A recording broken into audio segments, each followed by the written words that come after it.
What up, Buzz? You tapped in? Okay, Goose, you tapped in too? All right, Chicago, y'all tapped in? All right, boys, let's crack 'em. Feel like Mike in the fourth with the ball in my hands and I'm taking a shot. I'm the king in the madhouse on Madison, whether I make it or not. Now the crowd going crazy, they watching the play and I'm watching the clock. Got my shot in the air and the buzzer go off and I'm watching it drop. This team did things, MJ shot City 6 rings. D-Rose too big, too fast, too strong, history. And we good on that, put Jilla on the track and we good on whack. 3, 2, 1, everybody say Bulls on tap, Bulls on tap. Our city pretty and gritty. Benny the bull in the crowd getting hyper and litty. Me, I'm so drippy, it's slippery, nothing offends me. Banners on banners, we winners. We got the stats in the news. Go and subscribe, hang out with Buzzy and Goose. Tapping with us, we the truth. Jilla just murdered the booth.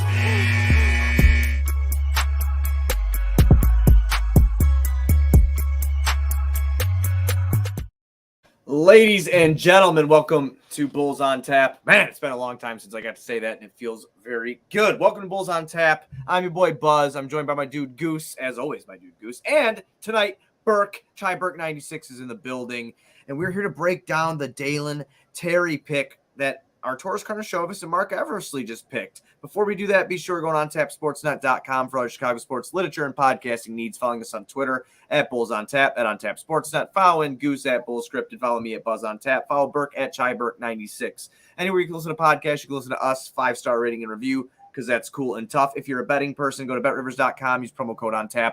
They'll match up to $250 of your first deposit. That's free money. You should do it because it's awesome. If you don't like free money, then I don't really know what to tell you. All right, we're here. We're here. It's draft day. Goose, going right to you immediately. We talked into spaces that Berk was very nice to make for us because I'm a moron, don't know how to make one. I could do this. Yeah, right. Oh, boomer, that's nice. Here we go. Here we go with this shit already today. What are you thinking initially of this, man? What Dalen Terry? I mean, this is I don't know if you expected it. I know I didn't. No, I mean, like I told you before we got in the air, is Duran and Williams were falling. I was kind of hoping to get, that backup big.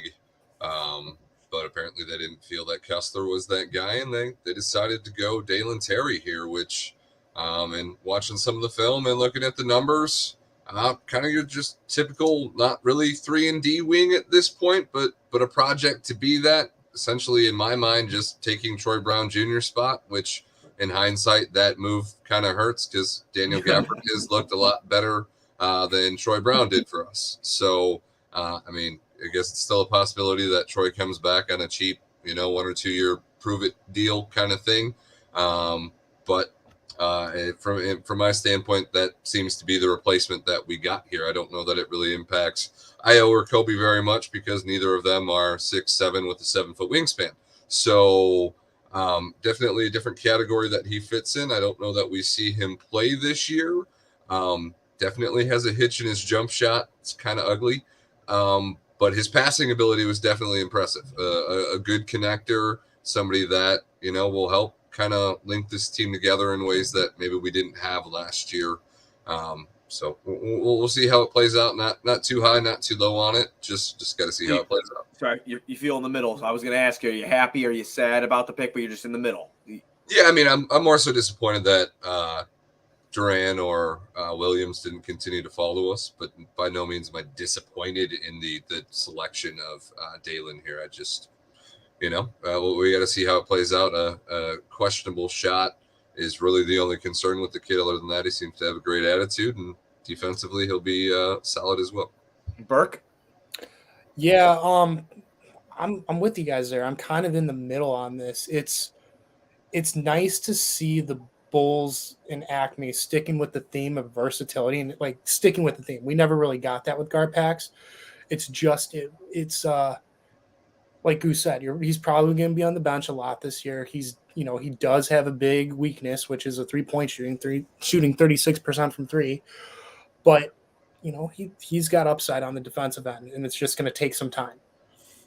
Yeah, I definitely think that too. A thing about Terry that I was looking at, and I've been texting with our boy Alex Rude. You both know him from hanging out with us at the Bulls games and stuff like that. Alex is a good guy, but I was texting with him We actually thought it was going to be Malachi at first. That's who I thought it was going to be. If they were going to go guard, that's who I thought it was going to be. It didn't end up going that way. Obviously, we ended up with Terry, but you know how smart Alex Root is. Like, that guy just knows numbers like no one else. And he was in the 91st percentile transition offense and 84th percentile playing man-to-man defense in Arizona. That's very good. If people aren't familiar with what I'm saying, that's elite level shit. So that's something to look, forward to if that can translate over into the NBA. Our boy Rob Wegley, who's in the chat right now, just wrote an article that will be out on ontapsportsnet.com profiling Terry here, but he just dropped in our chat. He shot 48% from three in his last 12 games. So something to look at. Maybe that was just a hot streak, but it's a good sign that he could, be improving on that. Listen, this guy can play 1 through 3. They're saying he's versatile. I've watched some of them at Arizona. I'm not going to sit here and lie to you and tell you that I watched him in depth. I didn't watch him in depth. I thought that he'd be maybe late teens, early 20s.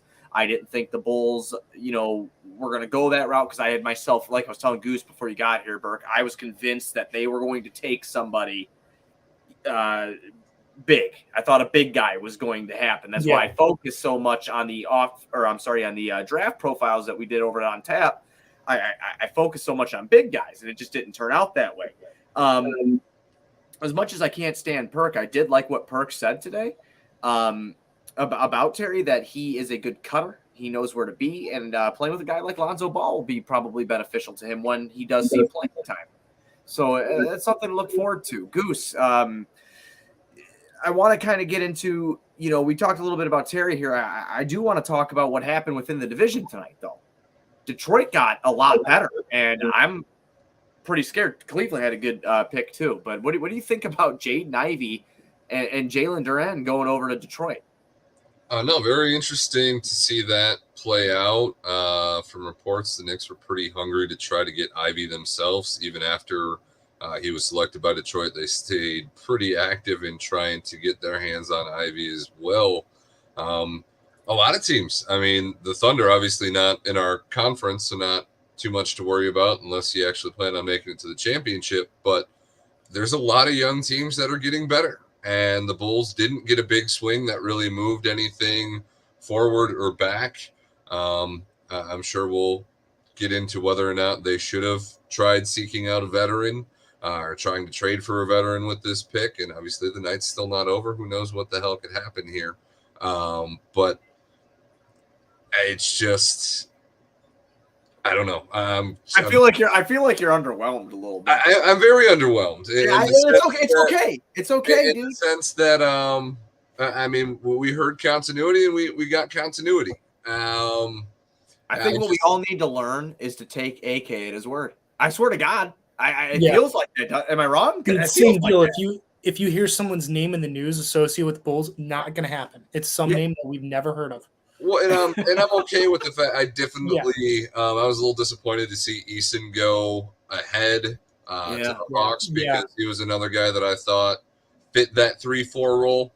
Maybe more 3 than 4 than Pat is, or even if you could throw both of those guys on the floor and play small because they both are so athletic and versatile when you're kind of forced that way. But you have to wonder if not going big like you expected, Buzz, is assigned to a Mitchell Robinson, to somebody they feel they have a lock on in a sign and trade of some kind, or just an outright free agency signing, because we do play in a conference where you have Bam, Embiid, Giannis. You do have teams where you are going to need an interior presence defensively, and we clearly still do not have that. So I feel like we just talked about this. Right. I feel like me and you talked about this in our last episode that we did about, getting that big to be against guys like Bam and Embiid and so on and so forth. It's just, obviously nothing's over. This is just a draft. We're not upset. I've trusted in AK. I think that he's done a pretty good I think he's done an exceptional job being the general manager, or the executive vice president of basketball operations for the Bulls. And him and Eversley make a really good team together. I guess when I asked you if you were disappointed, I'm not disappointed, but I do this to myself every year. And I always expect that, just like that home run, I'm playing 2K, like I'm trading this shit for the world, And I had myself convinced for a hot minute that it was probably going to be Gobert. And then I had myself convinced, if you remember last year when I was going off on that rant about Collins, how I wanted John Collins here, I had myself convinced something crazy was going to happen. But what do we need? We talked about it on the spaces. We need interior defense. There's options in free agency to get those. If nothing, like you said in the spaces, Goose, when you said, like, hey, man, if they're going to ask for a king's ransom, I'm cool with keeping the pick. And maybe that's what they were. Maybe they did try, because KC did say they were looking to move up. They were talking about moving up. They were talking about moving down, and nothing transpired out of it. So maybe they were getting, dicked around like you had mentioned earlier, and it didn't work that way. Do you not feel that maybe they could have moved back and still got their guy here in Dalen Terry? Or do you think that this was somebody that was higher up on people's boards than maybe most sites projected? Obviously, there's a couple people out there that had him going sooner as well. There was. There's a couple people have him going like at 15 or something. Right. That's a good question, Goose. I don't know, man. I mean, maybe they could have moved back and done it. I think they have their finger on the pulse on a lot of things that are happening. So maybe that's why they just did it then. But yeah, I mean, that would have been great and ideal if they could have moved back, maybe got something back there. Well, it was just a second tonight, like early 40s, late 30s, even right, early 50s, like just something right. small to move back enough to add another piece that might not play this year, but you get to throw a project tag on and try to build something with. Yeah, and I feel like we may have had this kind of same discussion after like the Patrick Williams pick. It was kind of like, well, we got our guy. Like, could we move back to 5 or 6? Or could we move back? And that one, from what we were told, Detroit was pretty hot and heavy on Pat too. So moving back in that draft, I don't know if that would have worked. Pat probably wouldn't have worked out. Maybe there's interest on Terry that we don't know about. That was right behind us, but we'll have to listen. They say he's a winning culture guy. He again, another thing Berk said, and I know I said, don't take any of his words seriously when we were in the spaces earlier, but fuck that. I'm going to fit my narrative right now because that's what we do here. Okay, we fit our narratives here. But no, he did say that, he likes the makeup of the Bulls locker room, that it's a bunch of guys that want to win. And, bringing in a young kid like this who's probably hungry and wants to do the same thing is going to be beneficial not only for him, but the locker room itself as well. Again, this night is far from over. We have a lot of comments here about getting rid of fucking Kobe White. And I mean, I think people were really convinced he was going to be gone. A lot of people are convinced of that. But what for what? You're probably not getting a first round pick for Kobe outright. I don't think. Well, I wouldn't say outright, no. Oh, and you don't get equal value in trading him for a second round pick. Kobe is a rotational caliber player in this league. The bigger issue with Kobe is he's got this year and that's it, because he is too good to probably expect to come back on a team-friendly deal, especially with as much shit has been talked about him in Chicago the last few seasons. He's been on the trade block since after his rookie season. I think the fans lowered his value more than he did. Probably. Yeah. And obviously, I don't know how much GMs account for fan value of players when trading for somebody, but Kobe's in that weird middle ground where trading him isn't going to get you equal value. He's still a guy that can steal you games. He is one of the few players on this roster capable of shooting over 38% three-point. It just kind of came down to the fact that he was one of the only ones capable of doing so when you had Lonzo Ball out, that when he didn't do it, it was magnified and amplified at being brought to a level that it probably because he was the only one being relied on to do such things. And I'm sure Acme and Mark realized that, hey, this might be a short, relationship with Kobe, but right now the offers we're going to get for him are not comparable to the production we need from him. And one of the last years we're going to be contending with DeMar, and by all appearances as of tonight, Vooch will be back. Well, can I ask you guys real quick here, with everything that you just said about Kobe, do you think that another reason that they might be hanging on to him, and again, something else could happen here. We're going live. What is this? 10 minutes after the pick. Yeah. So do you think that maybe AK and Mark keep Kobe around because they're scared of the injury issues that have plagued not only Zach, but Lonzo as well?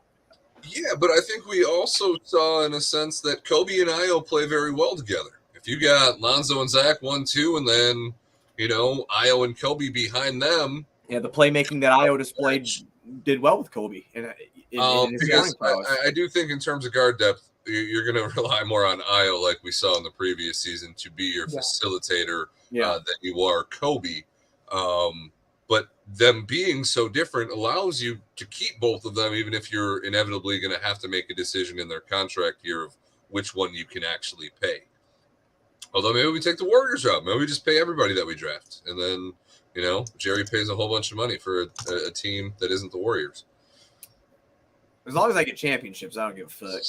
Well, I don't know that paying Kobe White and Io is gonna lead to what the Warriors have, because we don't have no Steph, we ain't got no Clay, and we ain't got no Dre. So Steph's good, but he's not Kirk Heinrich good,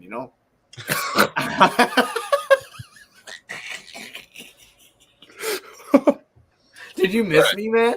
How many viewers? We're gonna lose viewers after that, Ooh, it's gonna start. That one. Ooh. That was hot. I should have known better. But damn. Ooh. That one was spicy, man. That was a spicy one. That one hurt to say a little bit when I said it, But it just like evaporate. Like that was very, very, very strong. I bet Kirk would whoop his ass. I'm just kidding. Okay, I'm done now. I'm done. All right, I'm done here. Luke Kennard. The Bulls need Kirk back in free agency. Is that what the plan is? They should. Should go get him back. I remember. I'd sign him immediately. Juan, the Bulls do not have another pick. In our comment section, Juan asked if the Bulls have another pick. They do not have another pick tonight. That was it, unless they make a trade. And Rob Wegley just answered that for Juan as well. I mean, again, adding size in the offseason is going to be important if tonight is just it. I'm curious to see how everything else goes down. I mean, health is just such a big key factor for this team, because like we were talking about on the spaces that we did pre-draft, top 10 offensive efficiency, defensive efficiency. Do you think they could recreate that, Berk? I mean, you think they could recreate that going into, 2022, 2023 season? No, I think they can recreate that if healthy, but again, you need to address the front court issue, because same deal. You're talking about beginning of the year, the Bulls had it all figured out, and then the moment everyone realized that, hey, we can hammer the paint, they're going to be undersized once they pull Vooch out, and then Vooch isn't a great defender.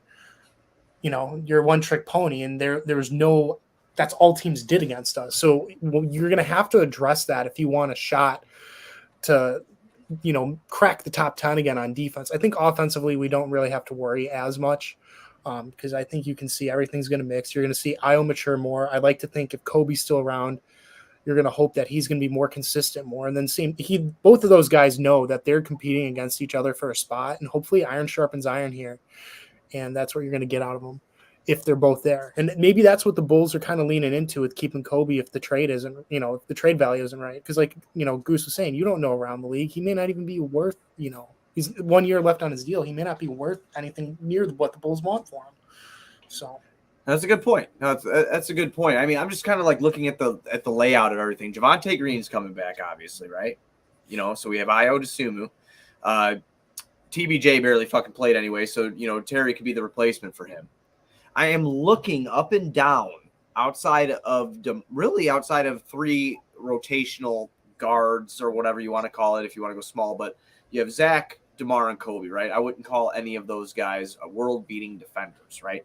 But then you look at everybody else that's within that wing guard group, and these guys could guard, man. I mean, there's some dogs in here. There's some long, athletic guys that are dogs, and I'm – So if they're able to grab a Mitchell Robinson, do you feel better about having Matt Thomas as your best bench shooter outside of Kobe White? I don't like how you set that up. You don't like how I set that up? No, I don't like that at all. I think you're fucking That's the reality right now. I think you're fucking ignorant is what you are. No, I hate that guy, man. Like, I don't know. I don't want Matt Thomas to be my best shooter. But what I was getting to was like how I had myself with all the chub earlier today when we're talking about the fucking, the wing defense, smothering people like Ball and Caruso, smothering opposing players on the perimeter and them trying to make something go to the paint running into Rudy Gobert. If you have a guy like Mitchell Robinson in there too, hey, I'm cool. I like that too. If he's willing to come off the bench to Vooch and shit, I'm cool. Give him his bag, let him come off the bench, give him a 2-year deal or something. I'm fine. That'd be great. I'm cool with that. As far as Matt Thomas, I don't want to see his ass dressed once. I'm not fucking with you. I don't, because I can't trust him to just shoot the three. Okay, he's like a 2K my player guy, the fucking the kids that dribble in between their fucking legs and shit, and then do a pull up jumper and they're like green and it's actually red and it misses. I can't handle it. Can't handle it, dude. He's got to be gone. He's just so Matt Thomas is evicted. He's dead. He just can't be in the city of Chicago. He's got to be sent to the city of Hoffman Estates. Right. You can get the key from the mayor of Hoffman Estates, but that's about it. How bad do you think Denzel Valentine feels to know that fucking Matt Thomas was playing for a playoff team last year, huh? As soon as you said his name, I was just thinking about seeing him at that window. At the fight, that's why I brought him up Hoffman Estates, because we saw him at he was playing for the Swarm or something like that. I don't even fucking know. The Maine Lobsters or whatever. It was like the Crabs or whatever. Yeah, it's something like that. The Carnations. I don't know. Is that what is it called? Carnation's a flower. Crustacean. Crustacean. Thank you. You're welcome. I'm tired. I can't even blame alcohol. I'm drinking a Coca-Cola right now. I don't know what's going on around here, man. So no, I mean, I do think not getting a power forward in the draft kind of signifies that they're confident in their Pat, or maybe it says that they're not confident in Pat and they didn't want to throw somebody in there that could lower his confidence. But I do think grabbing a versatile wing is never a bad decision. So we just got to see how it plays out, and maybe this guy surprises us and cracks the rotation as well. Right. Maybe that last 12-game shooting streak, despite the hitch in his shot, is signs of some diamond in the rough stuff there that will have me eating some crow, which I'll gladly eat. I just, just underwhelmed. You go in talking Gobert, and you come out with Terry. It's just whatever. It's like, I'm cool. I'm cool. Like, why are you upset? I'm fine, dog. I'm fine. It's fine. Everything's cool. Now, I got a question for you guys. Do you think if Gobert makes it through this draft without a trade occurring, do you think his trade value goes down a little? Kind of like Goose said earlier, he holds some leverage. Utah holds some leverage. He holds some leverage. Listen, this guy's a 4-time defensive player of the year, 4-time defensive player of the year. He's a 3-time All-Star. You know what he's going to give you. As far as trade value goes, this is going to come all down to the organization. The guy's been pretty durable. He plays. He does well. He plays his role well. Everything that Goose mentioned earlier today during the spaces. The only way his value starts to plummet is if the locker room cancer narrative goes out and or his play starts, deteriorating on the court. Obviously, if the play starts deteriorating on the court, then thank God, right? Thank God we didn't take him. But, I don't think he's not ready for that decline yet. Utah's kind of it's perplexing to me. I don't really know what's going on over there. You keep hearing about Mitchell moving, Gobert moving. You just had Quinn Snyder, who I thought has been a great head coach over there. Him moving on. I don't really know what's going on in Utah. It's pretty odd. To answer Berk's question, I do think that Utah loses a little bit of leverage here, and that the trade value does come down, because now all these picks that you're trading, you don't know the actual value of them. Tonight, you knew 18th it was the pick that you would receive, and you knew what players would potentially be available there, and maybe that was part of it, at least from where I sat at the middle of the draft didn't have too much that was exciting or big swing, high potential kind of risk-taking moves. It was kind of just a lot of glue guys, role players, and without that, potential of getting a steal of a high-end prospect in the middle, maybe 18 didn't have as much value as 18 usually has. And maybe it comes down to whether the Bulls want to move Pat, and it is Pat and Portland and Kobe with Vooch for Gobert. And that's really what we're left with to offer now that this is done. So I do think that the value at least changes a little bit, because this date has come and gone. Bigger players do tend to move on draft night, it feels. Okay, I got one more question, Bulls related, and then I want to do one more thing, draft related. I just wanted to ask you guys about the top 3 and what you thought, how that went down, maybe even the top 5. The last Bulls related question here. We talked about Terry. We talked about, what the Bulls already have. We're assuming Zach LaVine comes back next year for the max contract, all that stuff. Last question. I know we have the underwhelming feelings right now, mixed feelings about how the pick went. Do you currently constructed of what we think we have right now, because we know what our core is, right? And now you're adding in this young kid, and Terry, and then, assuming we go get a big, let's just hypothetically say Mitchell Robinson. Riding into next year, not do you like it, but do you think they can actually compete for a title if they stay healthy? Or do you think they still need to make a big splash? Because a lot of people think they need to make a big splash, man. I'm seeing a lot of mixed reviews. I got Twitter pulled up on the other screen here, not just from fans, but from, analysts too, being like, whoa, I'm a little shocked by this, I think you're still smack dab in the middle. I don't think that adding a guy who probably doesn't crack your rotation come playoff time, probably play spot minutes throughout the season just to kind of give him opportunity to develop and grow. I don't think he changes anything for you. I do think adding Mitchell Robinson changes the aspect of things, just because he does fill that hole that we do not have any answer for. It's when Vooch had to go off the floor, it was dreadful. It was ugly. And as much as people want to hate on Vooch, the absence of Vooch was much worse than having Vooch on the floor. Yeah. So, and Tony Bradley has a player option, so I'm sure he'll be picking that up and coming back, because why wouldn't you? I can't be mad at him. I would too. No, I don't want the $2 million to sit on the bench all year. I can't do it. Nope, I'm good. No, definitely expect him to pick that up.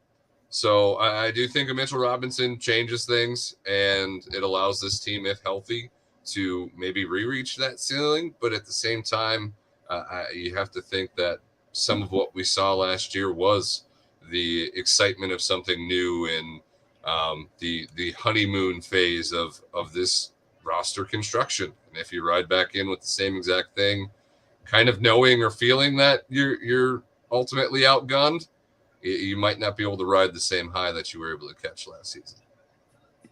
Right. Berk? No, you nailed it on the head there. I just think healthy, again, you're going to be, you may get home court advantage for like the first round or something, but I don't see title contender with this roster as, a lock yet. I think you're one or two moves away from that.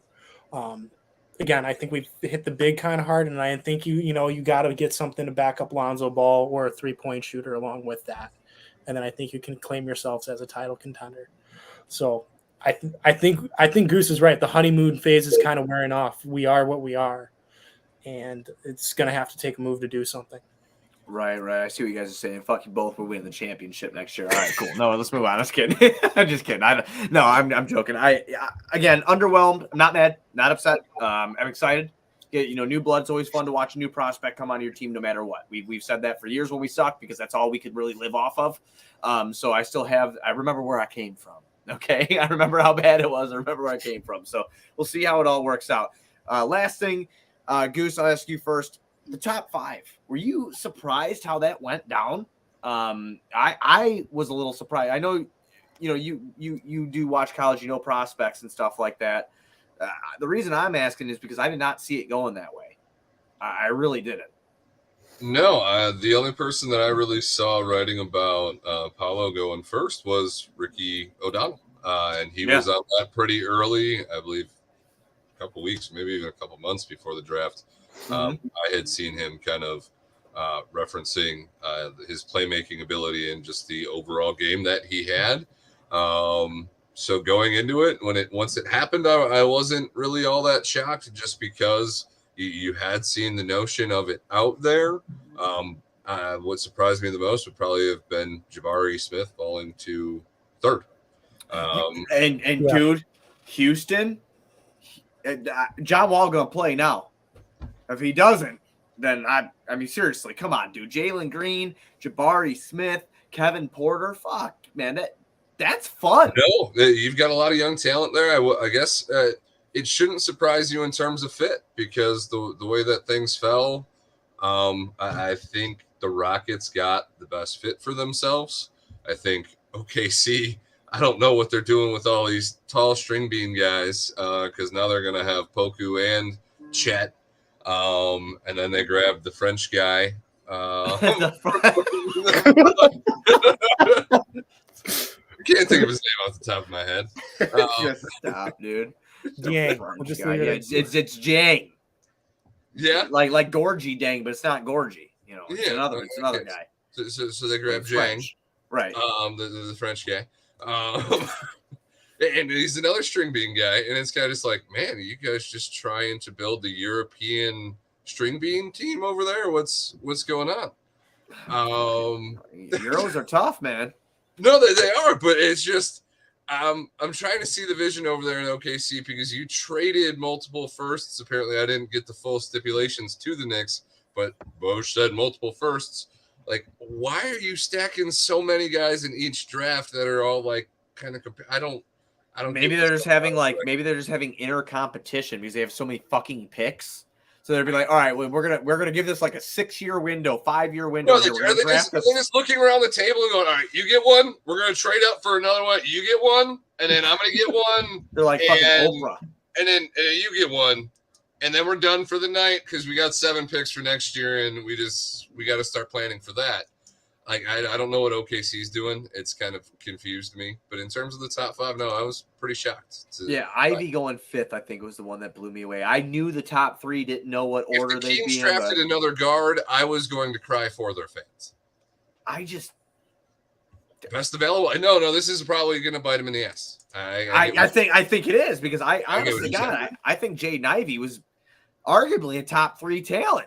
I know everybody loves Chet. I know everybody loves Paolo. I know everybody loves Jabari Smith. But I mean, Jaden Ivey was a motherfucker, and he's a killer. And you could see it when he plays. And it was a tough top 4. I feel like this was the problem I wish we would have had when P. Will was going because that was so top 3 heavy at the time.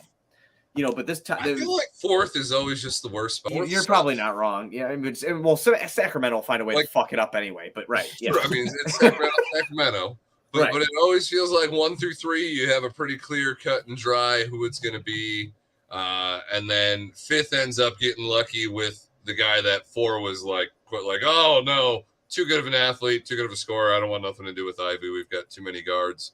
And then the 5th team is just like, hey, look what fell in our lap. This is awesome. Yeah, I'm telling you, back to that fucking Ivy now. I'm thinking about it. I'm thinking about him and Cade.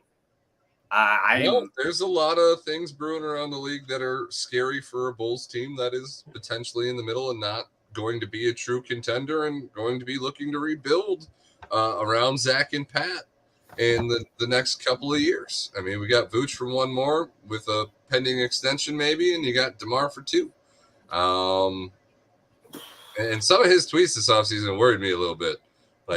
I'm going through things that nobody knows about. It's like, well, DeMar's been very open about, freshman and stuff like that. Yeah. Mental health struggles and stuff like that. He's been very, very open about it. DeMar just strikes me as a guy that when he's not working, he's thinking. And I feel like I'm kind of very similar to that when I'm not doing something. Yeah. And I hate thinking in more ways than one, really. I do not like to think at all. But I think DeMar's I think he'll be all right. But yeah, I did get a little worried about him a few times too because I hate seeing shit like that when people are down and out, not feeling good about themselves. You said, me, you, Berk, just about everybody can relate in some way, shape, or form to depression itself. So just your favorite team's star player, kind of publicly going through it in a sense is a little concerning, but I'm sure the whole working out with Pat has probably taken his mind off whatever it was that was bothering him. And we touched on earlier, maybe we are all surprisingly shocked at what comes out of Pat this offseason. Maybe he comes back with a little Debo, a little killer in him, and that would change absolutely everything for this team. Just because you finally have a two-way capable player instead of just all these one-sided guys outside Alonzo, really.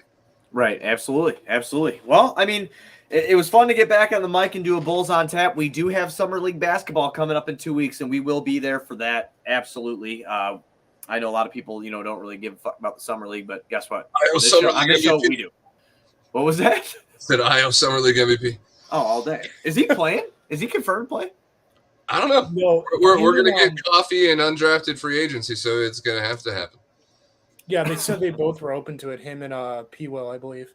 I'd be shocked if P. Will. Yeah, I don't. And that's what I would say. When they said they're open to it, I don't think P. Will do it, but I think Io has that mentality where he's just, he's like, I'm doing this. Well, I mean, because Pat did it in his second year too. You Yeah. know? So I could see that for sure happening. I couldn't see P. Will coming back for year 3. Yeah, no, I don't see P. Will doing it, but there's a little talk that I've seen where it's like, well, he's like, well, I didn't really have a true second year because my injuries as much, and that's why he said he was open to it. But the open doesn't mean you're doing it, right? So, yeah, I mean, I'd like to see Pat out there. It'll give me a reason to watch more of the game. Seeing Pat play in the 2.5 games that he did play in Summer League last year, you got to see Pat try to be the guy without anybody else in the way. So yeah. And that's why I want Io to do it too. See what he can do with the ball in his hands. It's kind of like the leader on that floor. Right. No, I know I'll be watching something. Yeah, absolutely. We'll be back. Like I said, we'll be back when those games start. We'll definitely be breaking them down. You guys got anything else before we ride out here and watch the rest of the first round? Yeah. Welcome to Chicago, Dalen Terry. I like the mentality that he had in talking about the fact that there will be a redraft coming. So let's hope he's got that Jimmy Butler mindset and shuts us all up, turns this mediocre kind of just melancholy feel about this draft into something we're talking about for a long time. Berk, you got anything else, man? Oh yeah, no, I'm good. Good. Hey Jim, fuck you. Everybody, be sure you're going on tapsportsnet.com for all your Chicago sports literature and podcasting needs. Following us on Twitter at BullsOnTap and on Tap Sportsnet. Following Goose at BullScripted, me at BuzzOnTap. Follow Berk at ChaiBerk96. If you get the chance, please go to youtube.com/OnTapSportsnet. Oh my God, I spit while I talk. It's right on the computer screen there. That's disgusting. Be sure to subscribe to our YouTube channel. Also go to betrivers.com. Promo code ONTAP. They'll match up to $250 your first deposit. We'll be back whenever we get back. It'll be around the Summer League start. Thanks for watching. Thanks for listening if you did. Welcome to Chicago, Dalen Terry, and let's go Bulls.